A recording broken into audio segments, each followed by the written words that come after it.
Hi friends, tasking హోమ్మేకర్ ఛానల్కి స్వాగతం. Friends, నేను రేవతి. ఈరోజు కూడా మరికొన్ని టిప్స్ని మీతో షేర్ చేస్తున్నాను. అంతకంటే ముందుగా మీరు నా ఛానల్ని ఫస్ట్ టైం చూస్తున్నా లేకపోతే ఇప్పటివరకు సబ్స్క్రైబ్ చేసుకోకపోయినా ప్లీజ్ సబ్స్క్రైబ్ చేసుకోండి. అలాగే లైక్ చేయండి, షేర్ చేయండి. పక్కనే ఉన్న బెల్ ఐకాన్ని క్లిక్ చేసి ఆల్ అని యాక్టివేట్ చేసుకుంటే నా ఛానల్కి సంబంధించిన నోటిఫికేషన్ మీకు మిస్ అవ్వకుండా అందుతుంది. ఫ్రెండ్స్, ఈరోజైతే నేను ఫస్ట్ టిప్ వచ్చేసి మనకి కుక్కర్ విజిల్స్ అనేవి క్లీన్ చేసుకుంటూ ఉంటాం కదా, అవి రోజు క్లీన్ చేసుకునే పని ఏం లేదండి. అయితే చిన్న కుక్కర్ రోజు 3-4 టైమ్స్ పెడతానండి. ఒక్కొక్కసారి పప్పు పొరపాటున పొంగింది అనుకోండి, అప్పుడు మాత్రం క్లీన్ చేస్తాను మామూలు అంట్లతో పాటు. అయితే వీక్లీ వన్స్ మాత్రం డీప్ క్లీనింగ్ చేస్తాను. ఈ విధంగా అన్నీ విప్పేసేసి కొంచెం వేడి నీళ్ళల్లో పెడతాను. కొంచెం ఏదైనా మీరు వాడే డిష్ వాషర్ వేసి లేకపోతే సర్ఫ్ కానీ వేసేసుకొని ఈ విధంగా నానబెట్టేసుకొని అంట్లు తోముకోవడం ఏదో పని చేసేసుకోవచ్చు మనం. ఆలోపు అవి నానిపోతాయి. చూడండి, 5 to 10 minutes ఈ విధంగా నానిపోయిన తర్వాత నేను ఒక బ్రష్ తీసుకున్నానండి. నేను మామూలుగా కొంచెం పెద్ద కుక్కర్ అండి, అది 1 kg వరకు పడుతుంది. ఆ విజిల్ అయితే ప్రెస్టీజ్ అసలు ఏమీ క్లీన్ చేయకుండానే మెరిసిపోతుంది. చూడండి, దానికి రైస్ పెడుతూ ఉంటాను, ఎప్పుడన్నా పప్పు పెడతాను, కానీ అస్సలు దానికి ఏం అంటలేదు, మెరుస్తుంది. చూడండి, సర్ఫ్ విమ్ లిక్విడ్ వలన. ఈ విజిల్ వచ్చేసి కొంచెం మనం క్లీన్ చేసుకోవాలన్నమాట, ఎందుకంటే ఆ స్క్రూ చుట్టూరు కొంచెం మచ్చల్లాగా ఉన్నాయన్నమాట. అది పప్పు పొంగడం వలన వచ్చింది. సో దానికి ఇలా పోకపోతే కొంచెం ఒక బ్రష్ తీసుకొని రుద్దుకోవాలన్నమాట. చూడండి, ఈ విధంగా బ్రష్ తోటి క్లీన్ చేస్తే కనుక ఆ మచ్చలు కూడా పోతాయన్నమాట. కొంచెం నీళ్ళలో తడి చేసుకొని బ్రష్ని ఈ విధంగా రుద్దుకోండి. అదేవిధంగా ఈ క్యాప్స్ ఉన్నాయి కదండి, బ్లాక్ కలర్ విజిల్ మూతలు, వాటిని కూడా ఈ విధంగా క్లీన్ చేసుకోవాలి. అదేవిధంగా ఈ హోల్స్లో కూడా మొత్తము బ్రష్ తోటి తుడుచుకోవాలన్నమాట, రుద్దుకోవాలి. ఈ విధంగా చూడండి, మొత్తం క్యాప్స్ కూడా విజిల్ మూతలు కూడా ఈ విధంగా బ్రష్ తోటి లోపలంతా బాగా రుద్దుకోవాలి.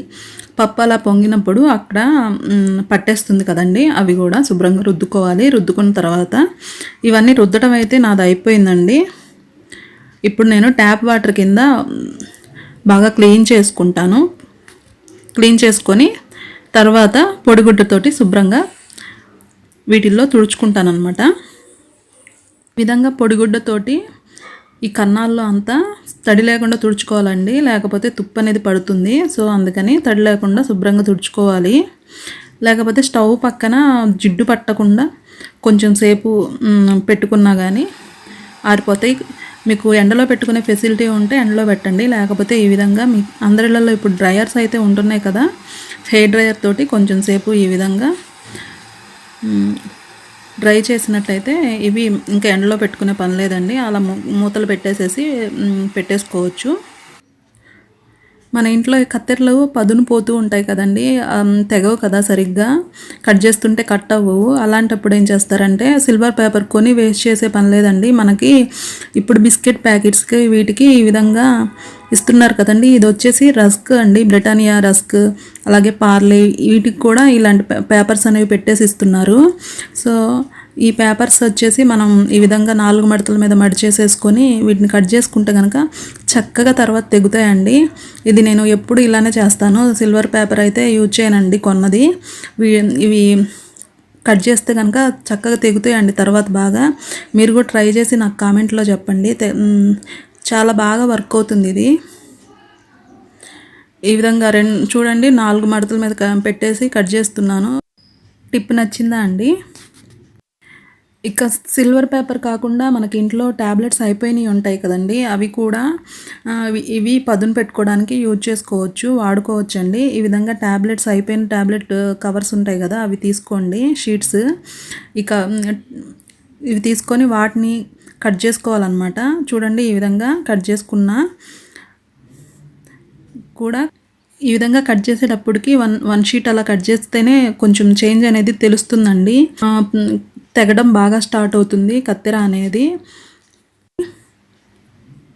అలాగే మనం ఇంట్లో ఈ విధంగా చాకులు వాడుకుంటూ ఉంటాం కదండి, అలాగే కూరగాయలు కట్ చేసుకోవడానికి ఈ ప్లేట్స్ ఇవి తురుముకోవడానికి అలా వాడుకుంటూ ఉంటాం కదా, ఇవి కూడా మనం పదును అనేవి పోతే తెగవు కదండి. వీటిని కూడా మనం సిరామిక్ కప్స్ వెనక వైపు పెట్టుకొని కొంచెం సేపు రుద్దితే కనుక అవి వస్తాయి. అలా కాకుండా మన ఇంట్లో స్టీల్ స్క్రబ్బర్ అనేది ఉంటుంది కదండి, ఆ స్టీల్ స్క్రబ్బర్ తీసుకొని ఈ విధంగా చాకు మీద ఒక 1 మినిట్ పాటు బాగా రుద్దితే కనుక చాకు పదునొస్తుందండి. చూడండి, అలాగే కత్తెరకు కూడా ఇదే విధంగా చేసుకోవాలి. ఇంకా మనము కూరగాయలు తురుముకోవడానికి వాడుకుంటూ ఉంటాం కదా, కొబ్బరి అలాగే కూరగాయలు ఏమన్నా తురుముకోవడానికి ఈ ప్లేట్ వాడతాం కదా, ఈ ప్లేట్ కూడా ఈ స్టీల్ స్క్రబ్బర్తోని ఈ విధంగా కొంచెం సేపు రుద్దితే కనుక అది కూడా పదునవుతుందండి. తర్వాత చక్కగా తెగుతాయి అన్నమాట. ఈ టిప్ కూడా నచ్చిందా అండి? ఇప్పుడు ఈ వానల కాలం వచ్చేసింది కదండి, డబ్బాలు అవి తొందరగా ఆరవు కదా, అలాంటప్పుడు అదే తడి ఆరకుండా డబ్బాలు మూత పెడితే వాసన వస్తాయి కదా, అలా తొందరగా తడి ఆరాలంటే ప్లేట్ వచ్చేసి ఈ విధంగా డబ్బా మీద మూత వచ్చేసి ఈ విధంగా గోడకి దేనికైనా ఇలా పెట్టేసేస్తే తొందరగా ఆరిపోతుంది. అలాగే ఈ డబ్బాను వచ్చేసి ఈ విధంగా క్లిప్పులు పెట్టేసి తిప్పేసి పెడితే కనుక చాలా తొందరగా ఆరిపోతుంది. తర్వాత మూత పెట్టేసేసుకొని ఏదైనా స్టోర్ చేసేసుకోవచ్చు, లేకపోతే మూత పెట్టేసుకోవచ్చు. ఈ టిప్ కూడా నచ్చిందా?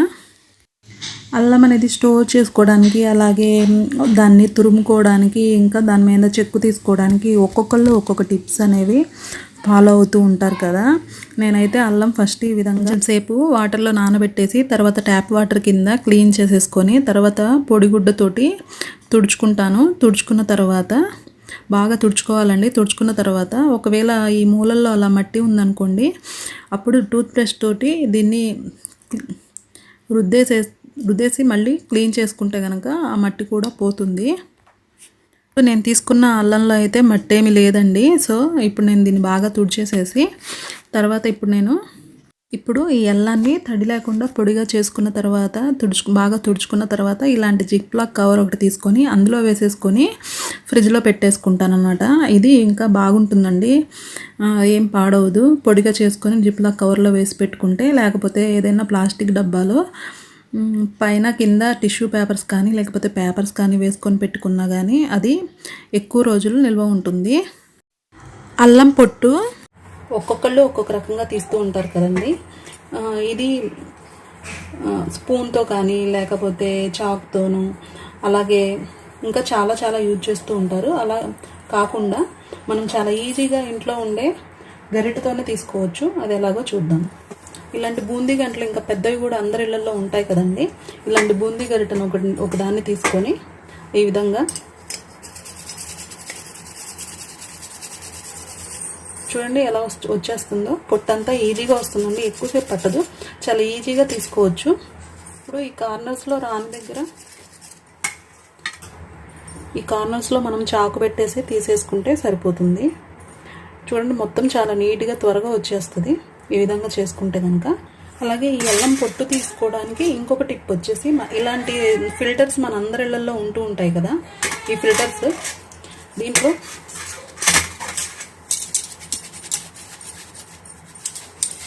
రుద్దుకుంటే చాలండి, చాలా ఈజీగా పొట్టు అనేది వచ్చేస్తుంది.